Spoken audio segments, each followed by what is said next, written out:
pessoal, tudo bem? Hoje a gente vai dar mais um passo no nosso estudo da refração da luz e é um passo extremamente importante, pois é assim que é mais cobrado, né, normalmente nas provas vestibulares, pais e tudo mais.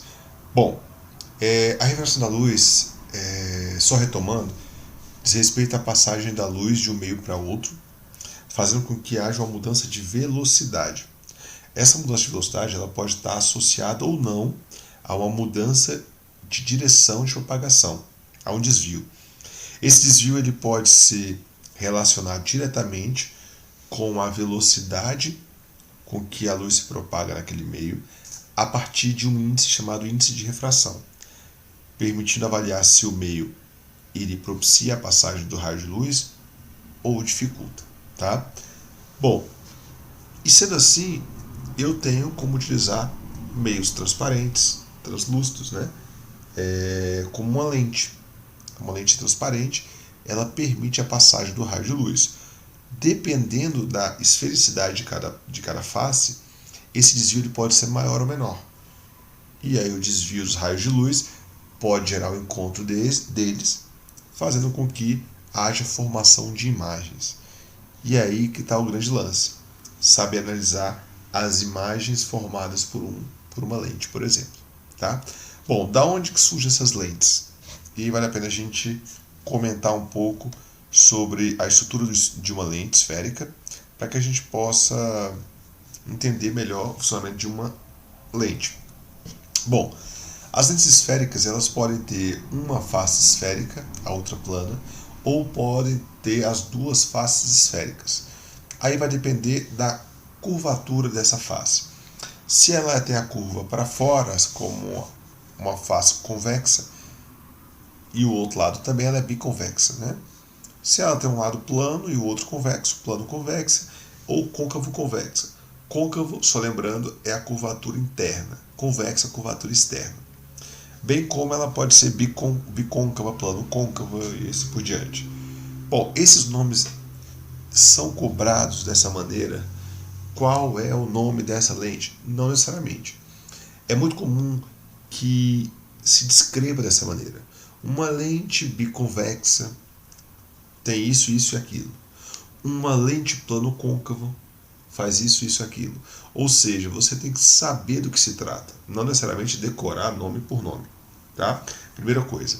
Outra coisa, você tem que também relacionar com as características físicas dessa lente. Logo de cara, o primeiro bloco de lentes, que são as lentes que envolvem faces convexas, o primeiro bloco, todas as lentes possuem borda fina.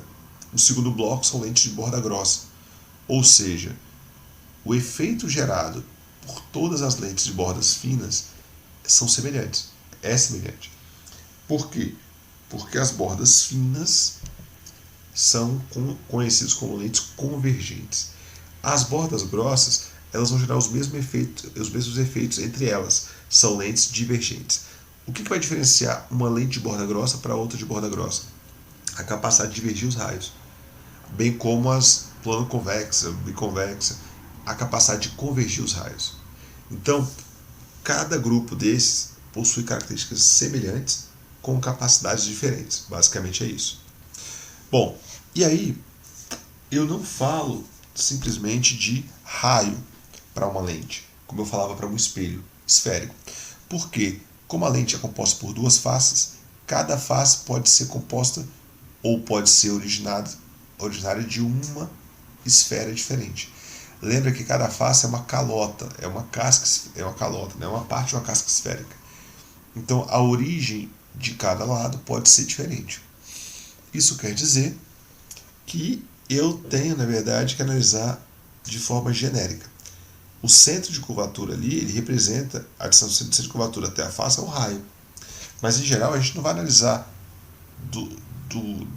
da superfície até o centro. A gente analisa o centro da lente como um ponto importante. Então, o raio ele não vai ser determinante, nesse caso, na descrição da imagem, do esquema, né? Bom, e o comportamento da lente? Aí vale a pena a gente pensar de duas formas. Aliás, lembrar de duas formas. Em geral, quando eu falo de lentes de borda fina, elas têm o mesmo papel. convergir os raios. Se ela é plano convexa ou biconvexa, a biconvexa vai convergir mais do que a plano convexa, por exemplo, mas é só em termos de capacidade. Todas elas têm o mesmo papel. Então, uma lente de borda fina, ela é representada com esse exemplo, com essa situação aqui. E uma lente de borda grossa, ela é representada, assim, certo? Então, convergente, divergente, certo? Convergente e divergente acontece por quê? Aqui está o grande lance, gente. Imagine que aqui tem uma lente biconvexa. Um raio de luz se propaga paralelamente ao eixo principal. Incide nessa lente. Ao incidir na primeira face da lente, ela vai sofrer uma refração. Se vai sofrer uma refração, eu preciso analisar a reta normal, no ponto de incidência. O raio de luz ele se propaga se aproximando da reta normal, porque independente do material da lente, vidro, plástico, acrílico, é um meio mais difícil da luz propagar, já que ela está vindo do ar. Então a luz freia. Ao frear, ela vai se aproximar da reta normal. Vai chegar na próxima superfície, vai ter outra normal, da qual o raio de luz vai se afastar da reta normal. Ou seja, ele vai convergir para o centro. Enquanto que um raio que viesse de cima, ele iria convergir também. Isso quer dizer o seguinte, não importa qual é a lente, se ela tem borda fina, sempre faz com que os raios convirjam. Se ela tem borda grossa, ela vai fazer com que os raios divirjam. Só tem um problema. Isso acontece quando o índice de refração da lente é maior do que o do meio. Ou seja, quase sempre. Por exemplo, uma lente de um óculos está imersa no ar. O índice de refração da lente é maior do que o do ar, de qualquer material que a lente seja. Ou seja, sempre a borda fina vai ser convergente e a borda grossa divergente. Quando que isso pode mudar? Por exemplo, um prisma no qual na sua construção ficou uma bolha de ar dentro dele. O prisma de vidro com uma bolha de ar no formato de uma lente, ele se torna o contrário. Quando a lente de ar, constituída por ar, porque é uma bolha, está envolta por vidro, a parte de fora é mais densa que a parte de dentro. Aí inverte. Mas é um caso raro, onde a lente biconvexa passa a ser divergente e a borda grossa passa a ser convergente, certo? Em geral, é sempre como está escrito no desenho.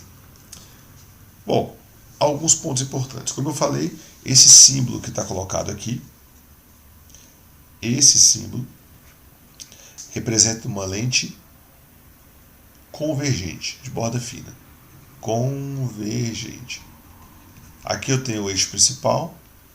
Esse eixo principal, ele representa o centro óptico da lente, foco e ponto antiprincipal. O ponto antiprincipal é como se fosse uma média entre os dois raios da lente. Então você tem o foco e o antiprincipal antes da lente, o foco e o ponto antiprincipal depois da lente. Lembrando que o ponto antiprincipal tem como distância o dobro do foco, tá? Como se fosse o raio no espelho. Só não é um raio porque as faces podem ser diferentes, como eu falei agora há pouco. Certo? Esses pontos são extremamente importantes para a gente construir as imagens. Lembrando o seguinte, no caso do espelho, o raio de luz bate e volta porque ele é espelhado. Consequentemente, o lado positivo, o lado real, está na frente do espelho. No caso da lente que é transparente, é natural que o raio de luz atravesse a lente e vá para o outro lado. Isso quer dizer que do outro lado, a imagem vai ser real, tá? Porque é o natural, beleza? Bom, alguns raios notáveis, e aí eu coloquei todos num resumo, porque você já sabe o que é raio notável.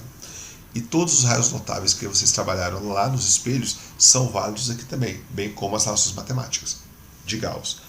Por exemplo, o raio de luz vermelho aqui, esse número 1, é o raio que vem paralelo, ele vai, se aqui é a borda fina, ele vai convergir para o foco. Se fosse borda grossa, ele iria divergir na direção do foco. A regra é a mesma. Raio que atingiu a lente paralelamente, ele converge para o foco ou diverge na direção do foco. Se eu estou falando de lentes convergentes ou divergentes. Todo raio de luz que vem passando pelo foco, ele vai sair paralelo ao eixo principal. Ou no caso de uma lente divergente, se ele vem na direção do foco, ele sai paralelo ao eixo principal. O raio 3 pode ser esse aqui, ó, o azul. Todo raio de luz que passa pelo antiprincipal, ele vai convergir para o antiprincipal. E o que passa pelo centro óptico passa direto sem sofrer nenhum desvio, tanto numa lente convergente como na divergente. Certo? De maneira geral, é isso que a gente vai usar o tempo todo. Lembrando que são situações, alguns raios desses a gente já conhece e já busca usar. Por exemplo, não sei se vocês já viram aquele experimento onde você coloca uma lupa sobre uma folha seca no sol a pino.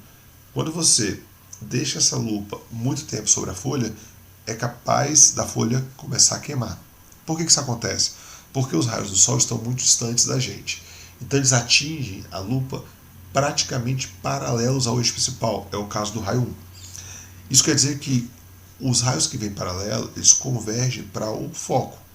Quando você tem todos os raios, ou grande parte dos raios, convergindo para o mesmo lugar, a energia acumulada naquele lugar, porque o raio de luz é uma radiação capaz de transportar energia e converter energia térmica, no caso, a concentração de raios de luz ali faz com que a energia aumente muito.